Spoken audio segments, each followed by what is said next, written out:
Assalamu alaikum wa rahmatullahi wa barakatuh, mes chers. Bienvenue sur Mizan TV. Aujourd'hui, c'est une nouvelle chronique sur les aspects des enseignements spirituels de la doctrine d'Ibn al-Arabi sur le mois du Ramadan et particulièrement le jeûne. Je vais aborder avec vous la notion de la protection, autrement dit, la notion de la préservation. Le jeûne, nous dit Ibn al-Arabi, toujours dans ce chapitre 71 des Futuhat al-Makkiyya, les illuminations de la Mecque, est un bouclier pour le serviteur, le jeûneur et la jeûneuse.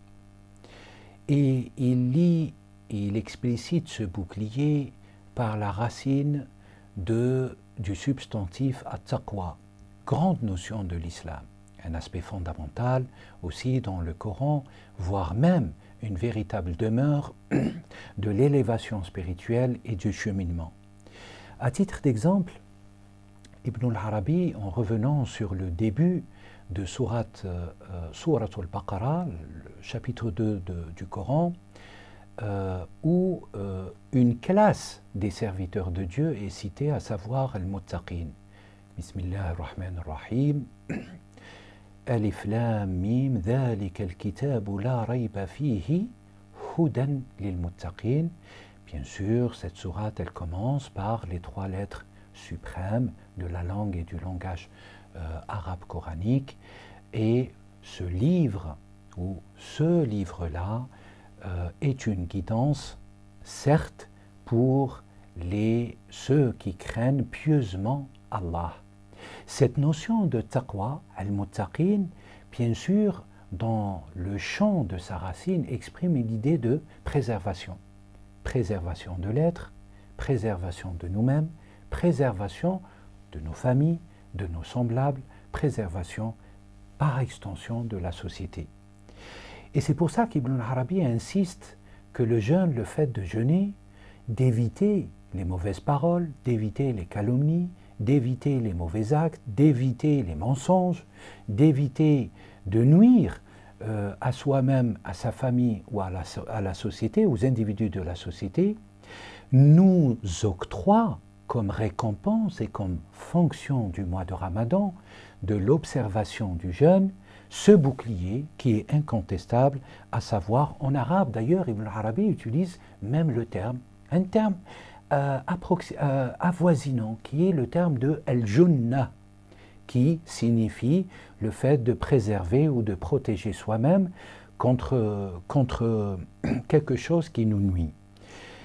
Et Ibn al-Arabi, en filigrane, en réalité, nous enseigne deux choses. Il nous enseigne qu'en réalité, le mois du Ramadan ou le jeûne nous permet de conscientiser nos efforts pour réaliser et comprendre qu'est-ce que c'est la protection d'Allah, que seul Allah est capable de protéger sa création.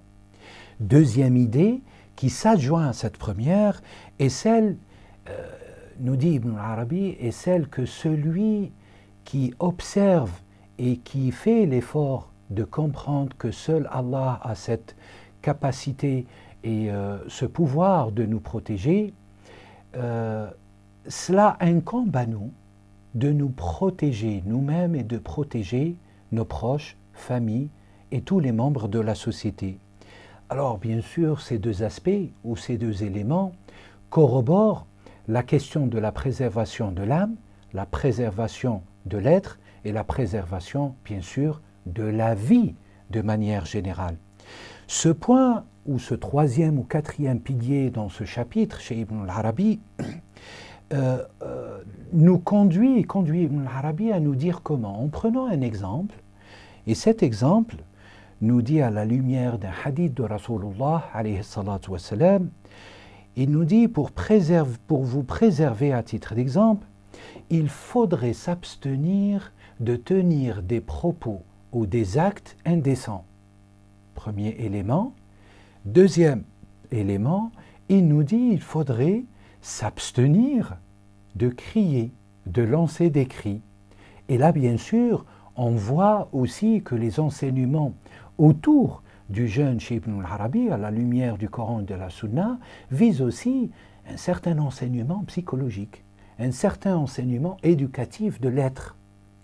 Toute la vocation de ce qu'on appelle ilm al-raqa'iq, la science du perfectionnement et de l'éducation de la discipline de soi-même, dans la littérature sacrée chez Ibn al-Arabi et chez d'autres, d'ailleurs, nous conduisent à réaliser et à observer, à travailler, discipliner le pouvoir et les facultés qu'on a dans les actes qui peuvent être parfois destructeurs pour nous-mêmes, corrupteurs pour nous-mêmes et les autres. Ibn al-Arabi nous dit que cette préservation et protection passe toutes les deux, en continuité sémantique, par l'interdiction des actes, interdiction qu'on a abordée et que je reprécise à nouveau dans son enseignement, une interdiction des actes blâmables et un non-ordre d'un acte particulier dans les rites de mouvement. Et là, Ibn al-Arabi, bien sûr, vise ce qu'il avait déjà cité auparavant et ce qu'on avait abordé dans les anciennes chroniques, à savoir la distinction, à titre d'exemple, entre le jeûne, préservation, immobilisme quelque part, le silence, élévation, la recherche du point culminant par rapport à l'acte adoratif de la prière qui, lui, est obligatoirement observé, accompli dans des mouvements obligatoires qui constituent le rite fondamental de la prière, à savoir l'axialité, at-takbira, l'inclination, ar-ruku', la prosternation, as-sujud ila akhirih. Au-delà, Ibn al-Arabi étaye une certaine prééminence du jeûne en disant qu'au sein du jeûne, on observe, on continuera toujours à observer les autres actes adoratifs, à savoir l'aumône, s'il faudrait donner l'aumône, on donne l'aumône, et l'accomplissement des prières, les 5 prières obligatoires, et au-delà surérogatoires, doivent être observés. Donc, le jeûne viendrait couvrir, comme il viendrait comme une couverture de synthèse au-delà et au-dessus de tous les actes. Et ce point, il est fondamental chez Ibn al-Arabi parce qu'il symbolise et il traduit ce qu'on appelle, ou ce qu'il appelle, par le terme arabe, an-nazahatu. An-nazahatu, qui signifie dans la langue arabe, s'élever, s'élever par rapport à riposter à quelqu'un qui nous insulte, s'élever par rapport à quelqu'un qui est injuste à notre égard, s'élever par rapport à une injustice qu'on subit. Pendant le jeûne, dans l'enseignement spirituel d'Ibn al-Arabi, on ne doit pas répondre. Parce que pour lui, la réponse est de redescendre aux sphères inférieures de l'humanité en quittant ce point culminant de dépouillement, d'excellence, de transparence que le jeûne lui-même nous proclame et nous incite à réaliser. Ibn al-Arabi, pour conclure, avec un petit éclairage aussi sur la classe des jeûneurs qui représentent aussi cette classe des croyants en islam, à savoir al-muttaqin, nous renvoie au début de cette sourate, sourate al-Baqarah, qui va déterminer les 5 ou les 6 ingrédients de qui sont al-muttaqin. Alors, Alif Lam Mim dhalika al-kitabu la rayba fihi hudan lil-muttaqin, et qui sont déterminés à partir de la relative alladina yu'minuna bil-ghayb, ceux qui vont sceller foi dans le mystère divin. Alladina yu'minuna bil-ghayb wa yuqimuna as-salat. La salat fait partie de ces ingrédients et ces piliers de al-muttaqin, qui sont des jeûneurs et des jeûneuses. ويقيمون الصلاة والذين يؤمنون بالغيب ويقيمون الصلاة ومما رزقناهم ينفقون.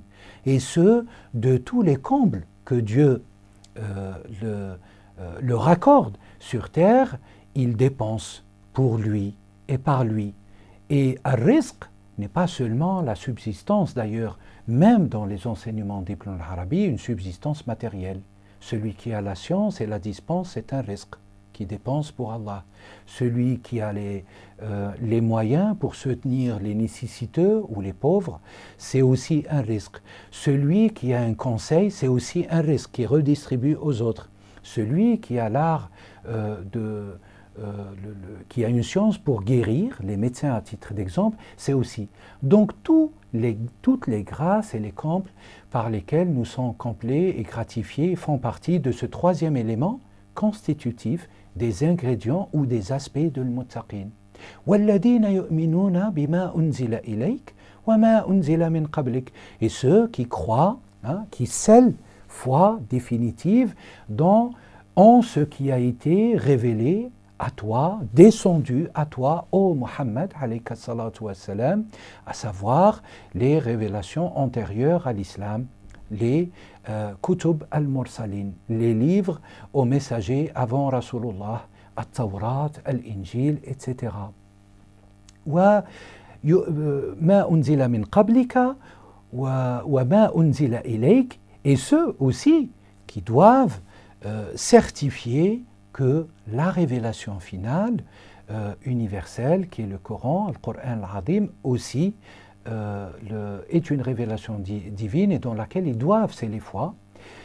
أولئك ألف لام ميم ذلك الكتاب لا ريب فيه هدى للمتقين الذين يؤمنون بالغيب ويقيمون الصلاة ومما رزقناهم ينفقون والذين يؤمنون بما أنزل إليك وما أنزل من قبلك وبالآخرة هم يوقنون. وبالآخرة هم يوقنون, c'est le sixième élément, ceux qui ont cette capacité et cette certification dans l'yaqin, la certitude que le jour dernier advient et adviendra, qu'on le veuille ou pas. Et c'est ceux-là qui sont considérés dans la fin de ce signe coranique comme le muflihun. Alors pour relier tout cela à la fonction suprême qu'Ibn Arabi explicite dans cet enseignement concernant le jeûne, en réalité le lien intrinsèque qu'Ibn Arabi met entre at-taqwa et le jeûne est un lien viscéral qui exprime que le jeûneur doit aller aussi à l'observation des 6 qualités citées au début de sourate Al-Baqarah et que seules ces 6 qualités à minima garantissent qu'on s'inscrive à la fois dans cet apogée de la spiritualité et cette prééminence du jeûne et à la fois de pouvoir recevoir comme récompense de Dieu al-Junnah, la protection. Ainsi, mes chers, s'achève notre chronique d'aujourd'hui. Je vous donne rendez-vous très bientôt sur Mizan TV. Salam alaikum wa rahmatullahi wa barakatuh.